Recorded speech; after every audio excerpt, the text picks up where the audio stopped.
make real the promises of democracy. Now is the time.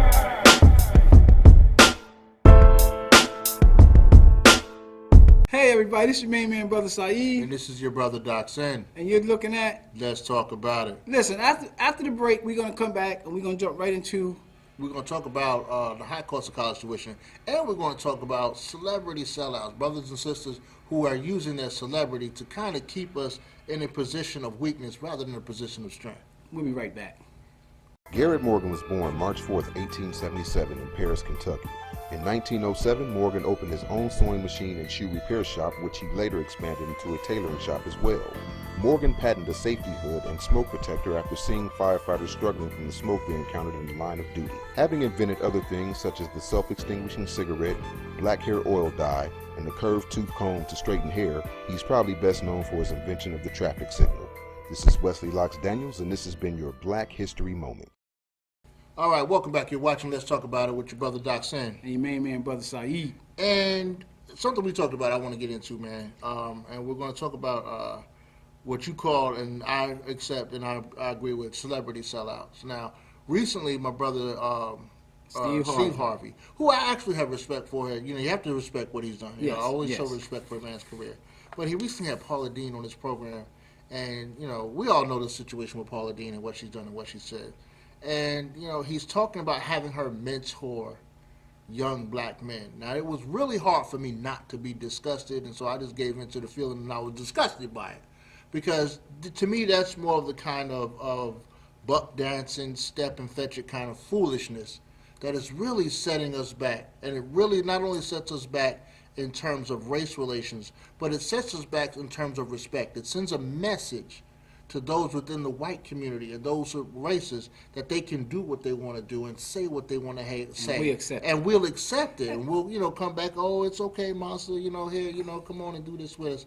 That's not, I don't accept that. I don't really have a problem with that. Well, you know what? It would be something different if it was a young, you know, white person working with other black persons to build a relationship. Mm-hmm. You know what I mean? But when you have somebody that old who probably not going to change her way of thinking, that's what kind of gets to me. Well, if you look at to me, it's not even just her age, but if you look at what she was accused of, you know, having her workers dressed up like plantation workers, you know, or a plantation wedding, you know, using the N-word on a regular basis. Yeah. And then all of a sudden she says, I'm sorry. And then a couple months later she's ready to mentor young black men. It's ridiculous. It's preposterous. And it makes me wonder, what in the world does my brother Steve Harvey think when he says that kind of behavior is not only forgivable, but now she can mentor young black men? It's ridiculous. Well, I'm hoping don't think he's the Messiah. You know what I mean? Because, you know, because the one good thing about it is people didn't fall into that foolishness. People writing petitions. Yes. People are, you know, they sending him stuff. They being vocal about it. Mm-hmm. You know, and the thing about it is, like I said, I have a lot of respect for Steve Harvey because he did the Hoodie Awards. He does a lot of stuff with African American community. Absolutely, and African American young men. Absolutely. But you can't do this. No. And then try to overshine it with doing this. Right. It's like you taking a step back. Yes. You know what I mean? And I'm sure his mom, I'm sure his people done told him, dude, you tripping. Yeah, I hope so. But then again, being a celebrity and having money in the back of his mind saying, tripping or not, I'm going to do it. Because he actually said on his show he wasn't going to let the pressures of people get to him about that situation, which it should. And if he don't let the pressures of people get to him, no matter what color or whether it's black or white, they say, no, you know this ain't right, that means he just don't care. Well, yeah, exactly. And you have to start thinking about it. Sometimes you have to listen. You know, we all make mistakes sometimes. I've said things on the air on my radio show that people have hit me up and said, Doc, you shouldn't say that type of thing, you know. And I know what you meant, but this is what you said. And you have to go back and you have to revisit. When he sees the kind of backlash that he gets from saying that kind of foolishness, he needs to go back. He needs to say, oh, I was wrong. That's not something I need to do. But our celebrities have an issue sometimes with really crossing the line. Yeah, they get big-headed. You know, and let me hold that thought. One of my brothers, I put something on Facebook one time, and one of my brothers texted me and said, Saeed, let me tell you something. You need to take that down. He said, I'm going to tell you why you need to take it down. He said, because your relationship with people in the community, especially the art community, is bigger than what you posted. He said, now, you can post it in a different way. Right. He said, but the way you said it it's not cool because I was saying crackers, I was saying the N word, I was just flipping out because of something happened that I didn't agree with. But he said, you know, on a professional level, that's not how you deal with people. Right. I mean, and I took it down, and I respect him for that. You know what I mean? Because I was getting other people hit me with emails saying, "Rah, you right, Saeed," but that's not how it is. Yeah, And that's how Steve Harvey should think. Even though I think I'm doing the right thing, you're not. You have to have that ear open and you have to listen. Because if you don't have that ear open and you're like, I'm doing this, I don't care what anybody says, I'm not going to bow to pressure. Sometimes that pressure is there for a reason. For a reason. You know, he's really, you know, you're over the line when you're doing stuff. Paula Deen is no mentor to no young black man. I don't know where you get this nonsense from. And sometimes, I don't know, maybe it's just a celebrity. Maybe we'll do it. You know, if we blow up and we get famous and I we'll lose learned our one mind thing. for a minute. I learned one thing from Denzel. I mean, and like I said, I learned one thing from Denzel. Denzel said, once you sell yourself out, you sold out for good, especially in that industry. Well, yeah, you can't. Yeah, there's no going back. That's what he said. He said, once you sell yourself out in this industry, you're sold out for good. Yeah. And I'm not saying Steve Harvey is going to be a total sellout, but if he do this, people are going to look at him differently for the rest of his life. Yeah, well, that's true because people have long memories. People have a long memory. You know, especially with those type of situations. And the entertainment industry has a short memory. Yes. You could be hot today. And here today, going today. Exactly. You know, and so that's really how the entertainment Yeah, business and works. that's just like even with Whoopi. I don't watch, you know, listen to some of her comments, like the watermelon thing with Obama in the newspaper, and some other stuff that was dealing with black people that she said she didn't have an issue with. You know what I mean? But I knew she didn't have an issue with none of that stuff when she was dating Tony Danza. I think that's his name. Ted Danson. Right, he came through the thing in the blackface. Yes. Well, see, here's the thing. Here's what, and now you get into another realm that really, you know, gets me upset. And I've gotten texts because I tend to really get this and run. You know, I get on my radio. See, radio's different. I can say what I want on the radio. I can't say certain things on television. But I really get out and run with this. I can't stand these apologetic brothers and sisters, these apologetic Negroes that I call them, that they're always making excuses for racism. Somebody will stand up and say something racist or do something racist. And you can count the minutes until some apologetic Negro steps up and makes an excuse for it, rather than standing up and saying, this is wrong, we have a zero tolerance for this. Like, I always use the Jewish community as an example.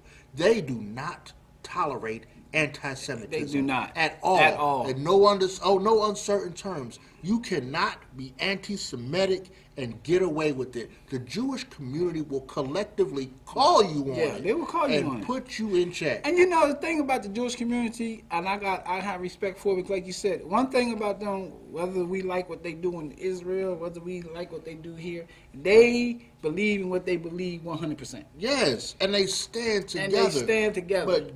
But God forbid someone says something crazy and we as black people come out against it. There's always going to be that apologetic brother, that brother with money, that brother with prestige, that brother with influence that says, Hey y'all, that ain't I hate right. to cut my man Doc send off. We coming back with this conversation though. We're gonna take a quick break and we'll be right back. And you're watching? Let's talk about it. Peace. I'm Butter, and this is my story. I left home a teenager after I was raped in my own home. I lived on the streets until Miss BB took me under her wing as her own. She was my mentor, my family. Miss BB taught me everything she knew and trained me as one of her models. As our bond grew, she told me that her modeling agency was just a cover for her assassin company. She then began to groom me as an assassin and gave me the name Butter. That was when my life took a turn for the worse. Miss BB had turned me into the killer I thought I would never be, my father. All right, we're back. This is your brother Doc And Sen. it's your main man, brother Saeed. And, you know, I'm going to get back to it. You had to put me on pause for a second because I got rolling here. Yeah. What I like to... And let me just hold it for a second. Go ahead. This show, Let's Talk About It, is a show based strictly on my views and Doc Sen views. I don't speak for nobody but me, and brother Doc Sen don't speak for nobody but him. So we want to get out the air because, you know, I got some emails, you know, on our last show talking about how we're trying to speak for everybody. No, I'm not trying to speak for nobody. I just speak for me and what I believe. Right, exactly. And, you know, I've always done that. You know, like if you listen to my radio show, if you check me out, my blogs, I'm speaking on behalf of myself. I'm not trying to lead anybody or direct anybody in any particular direction. But I got to speak to what's on my heart. I love my people, and I want my community to elevate. And I have to call things out. I'm not afraid to say what's on my mind. And one of the things that I talk about often is we have to lose this apologetic mentality. We have to adopt a zero tolerance policy. We have to have the same kind of mindset that communities like the Jewish community have, where we're not going to accept it. But make no mistake about it, something happens. There's always that one that says it's our fault. We get shot in the street, somebody's going to show up and say it's our fault. We get called the N-words or we get called disrespectful names, somebody's going to show up and say it's our fault. Those brothers and sisters need to stop. These new black, with no disrespect to my brother Pharrell, who again I respect. I respect my brother Pharrell. I respect Raven Simone. I respect Steve Harvey. I respect all these actors and all these people who've done some magnificent things with their careers. But then they get in positions of power. Don't get it twisted. Yeah, You're then they black. get in, yes, you are black. You don't. We don't have the luxury, Brother Saeed, of being colorblind. We don't live in a colorblind world. The problem with colorblind is the blindness part. Because when you're blind to it, you don't see it. don't see But it. just because you don't see it, a blind person will tell you. Just because you don't see it, don't mean it ain't there. It ain't brother. there. It ain't there. You just refusing to. And Yeah. that's a willful blindness. That's just like the guy Rappaport was talking about Spike. Spike was going through all this stuff about news and stuff. He said, "Wait a minute, Spike always talking about the hood stuff, but he don't even live in that area no more. He live where the rich people live at. So why is his dialogue always talking about poor black people and this and that when it come down to film and this with that? But he said he lived up there with the rich people, with the same people he talking about. And see, I look at now. I have a great respect for Spike, and I love what Spike's done for our community. So I don't really. My criticism is more toward like the Steve Harveys, Yeah. and the Kanyes, and the brothers and sisters who have started from humble beginnings. My whole thing is and that now you are can't. successful. My whole thing is that you can't talk about other people and what other people do if you kind of still doing the same thing. Right. Yeah, but I will support Spike 100% because one thing I like about Spike is Spike. I love him for that. You know what I mean? If Spike say some things that he doesn't supposed to say, he's man enough to come out and apologize and say he was wrong about saying it. You know what I mean? That's what I like about Spike. And see, again, I want people to be clear about something. This is not about racism. This is not about black versus white.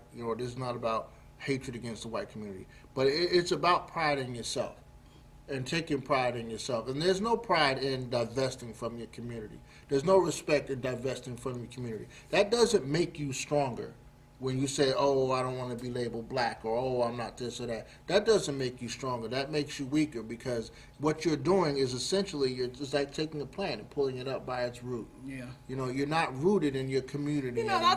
I think what people going through so much, especially black people going through so much, but people gotta understand that we're going through a lot, but there's people all over the world going through a lot. Absolutely. But they not disassociating themselves with their culture. Absolutely. With their race, you know what I'm And saying? that's And not the road to that's not the road to success. take. And it's like, I just get up. This is I'm gonna tell you this little story, and I shouldn't tell nobody this, because this happened on my job one time. Okay.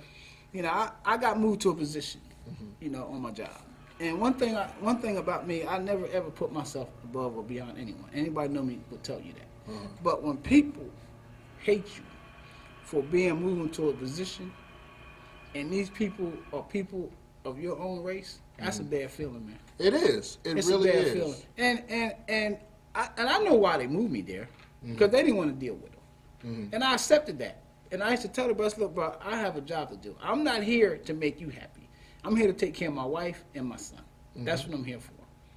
You know what I mean? I said, but the abuse that I went through from brothers Yeah. that I thought I was cool with. Yeah. It's bad when a white guy come up to you and say, these black cats, your friends, supposed friends, this is what they said, your supposed to be friends said they'd rather work under a white person than work under you just because you black.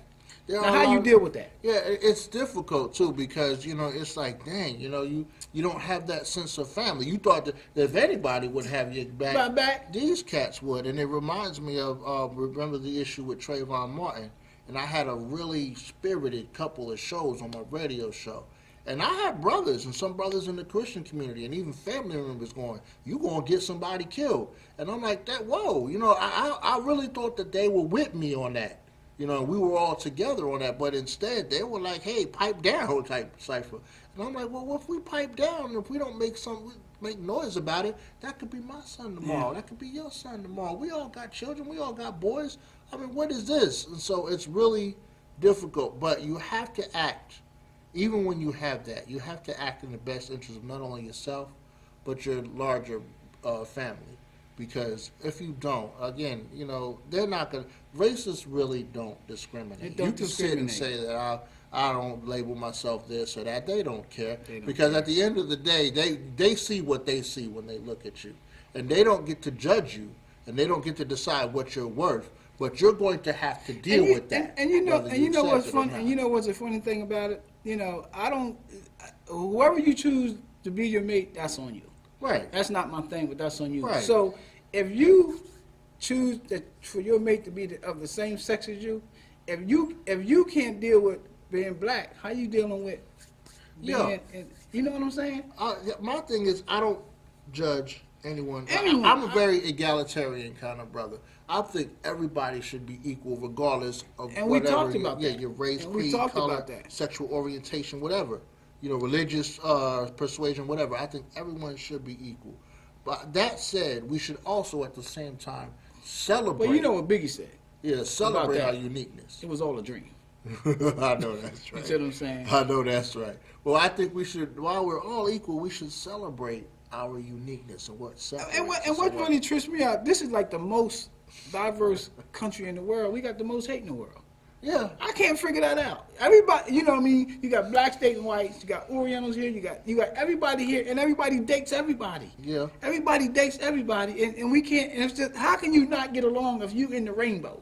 Well, the problem And rainbow is is about, because first thing a person sees when they see a rainbow, the meanest person in the world, when they see a rainbow down to the smallest cube, where they feel, it's look at the rainbow, it just brings something about you. well, it's systemic, man. I hate to say that, but it's systemic, brother. Because like I remember the other show I told you, you got a white guy on one side of the street, black guy on the other side of the street, and they're yelling racial epithets back at each other. Meanwhile, both of them living on the same street. Poor as heck. Both of them poor as heck. Both of them struggling trying to eat. At our core, we all want the same things: food on the table, education for our kids, a job so we can feed ourselves. We all want the same But stuff. how can we fix that?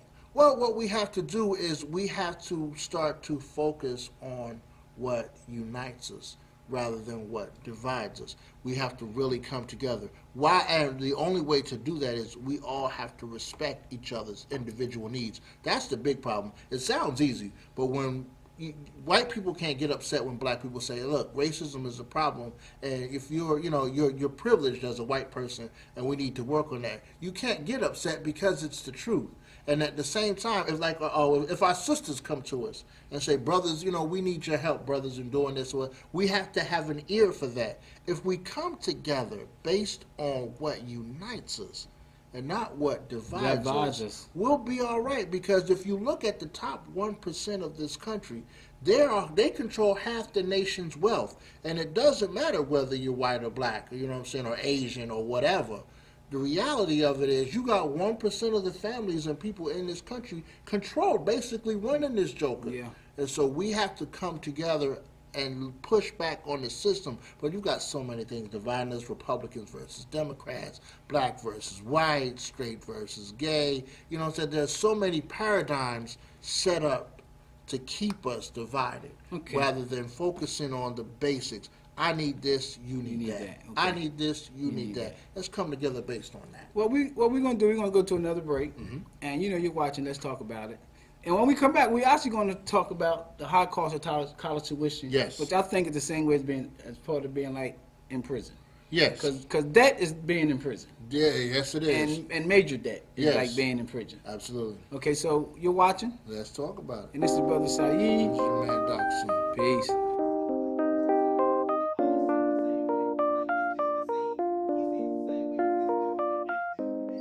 Everybody, this is your main man, Brother And Saeed. this is your man, Doc Sin. And let's talk about it. And what we're going to do is we're going to talk about the high cost of college education. We're going to touch on it. Yeah, now, you got some math in front of you. I got some math in front of you. I want to read this number, man, because this number is crazy.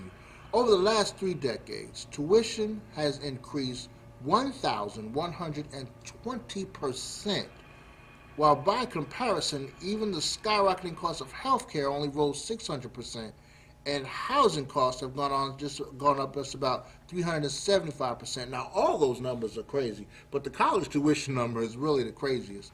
State and local funding for higher education declined 7% in 2012, and recent data shows that students graduating with an average of about $30,000 in student loans. And to make matters worse, the situation is further exacerbated when we consider the very high rate of unemployment of about 7% owing to the slow economic recovery. Yeah.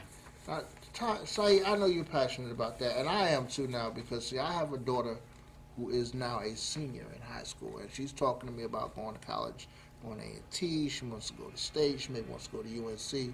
And I've got to find money for my little girl to go to school, man. And so it's crazy. And then you have these children, they're coming out of school, and they, as you said, debt is slavery, brother. That was so true. And they're mired in debt from student loans because they can't pay for school. It's insane. And you know, and it's hard on the parents. Because parents want the best for their kids. Absolutely. And parents will go in debt for their kids. Yes. You know, but after 4 years, maybe 1 year or 2 years, when you put this money up for your kids to go to school, and they actually can't afford to go because they can't come up with the extra money. I mean, what that telling me? That's telling me that's just another way of setting us up to be indebted to the American financial system for the rest of your life.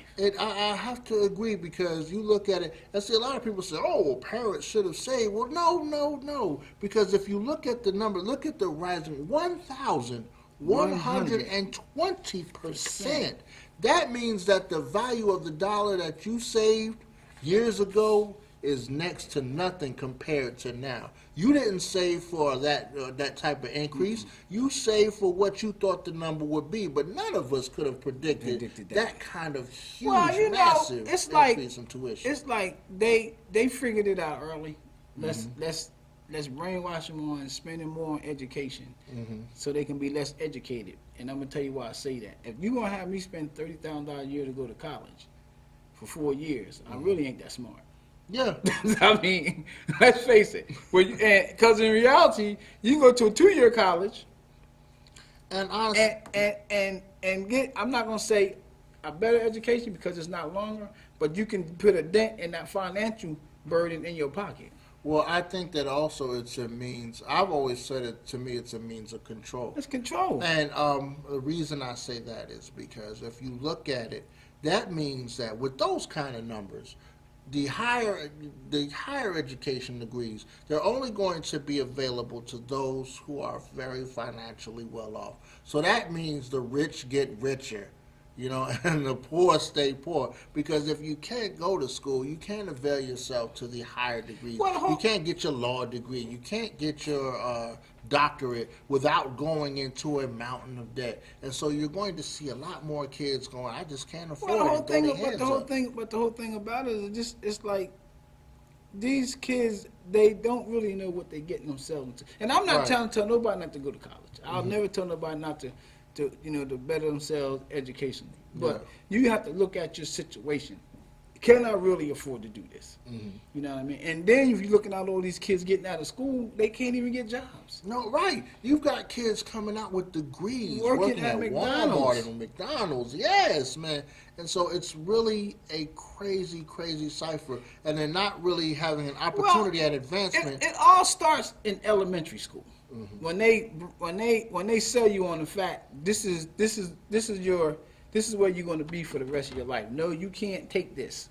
You're not smart enough. No, you can't take this. You're not smart enough. So if they tell you that in elementary, the more grades you go up, and they keep telling you that, you start believing that. You see what I'm saying? So then when you decide to go to college for a liberal arts degree, or you go to college for 2 years of being undecided, which I never can figure that out. Now, if I'm gonna be undecided for 2 years, I might as well walk around and try to find me a job for 2 years. You know what I mean? Because at least you don't have no debt, opposed to having $60,000 in debt or more. Now, you mentioned slavery as a form of debt as a form of slavery. You notice that some of the more gifted students, they get scooped up by Wall Street. And Wall Street, a lot of corporations say, oh, okay, we'll absorb your debt. You'll absorb your college and we'll pay you off. But you belong to us now. You belong to us. And so you're completely It's that, beholden to that corporation like- and that company who right. has absorbed your debt in exchange for your You- servitude. you're Yeah. serving. It's like 'cause Yeah. my friend, my best friend in Jersey, his daughter's a lawyer, Uh-huh. and they helped her Yeah. go through school. But Yeah. when she left, they said, well, you got to work for us for 2 years. Yes. And he said she's worked religiously Mm-hmm. for 2 years, 7 days a week, probably 12, 13, 14 hours a day. Yeah, because they have you. They have You're theirs, You know, it's like, and I listen. I'm not telling nobody to go to jail. My brother is probably the only person I know that went to prison and got 3 degrees, and right now he makes $40 an hour in prison. Now I don't tell nobody to go to jail, but if you're going to go to jail, you might as well get an education. right. And I'm Get one while you're there, right? Get one while you're there. And I say that as a joke, but it's true. Every time he come out, he's been in a bit. He's been in prison, he's a facade. I didn't go to prison for nothing. Right. You know what I mean? And so he's making $40 an hour right now. So you got a cat that went to prison, coming out making $40 an hour, opposed to a dude who went to college for 4 years making $7 an hour. So tell me I ain't being institutionalized. Yeah. But listen, we gotta take a break, and we come back. We're gonna talk more about this, and we're gonna probably get close to closing up. And No you're doubt. watching, Let's talk about it. and I'm Brother Saeed. And I'm your man, Doc. C.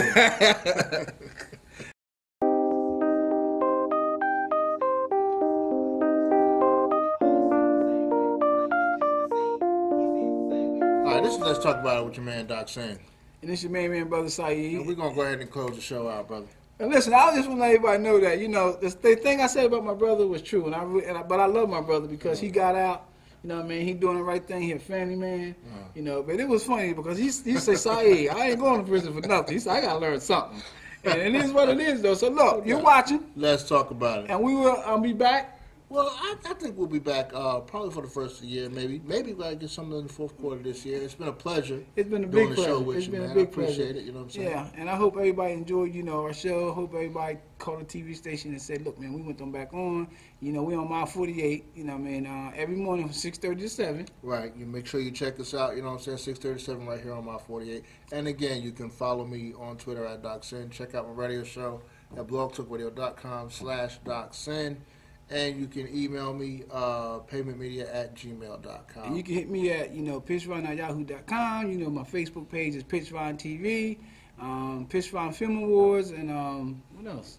That's pretty much it. pretty Pitchron much TV, it. Pitchron Film Awards. Well, that's about it. Yeah, if you enjoyed the show, touch us up. Hit Yeah, up my man touch us Saeed up. and let us know what's going on. They might run us out of town. It bro. might run us out of town, bro, but hey, whatever. We got it in anyway for the minute. Oh, We got yeah, it in, yeah, so. yeah. We still got it in, Yes, brother. sir. So look, well, thanks for working with you. Yeah, appreciate it, man. Appreciate it. Yes, no sir. doubt. Yes, sir. Hey, you watching? Let's talk about it. Peace.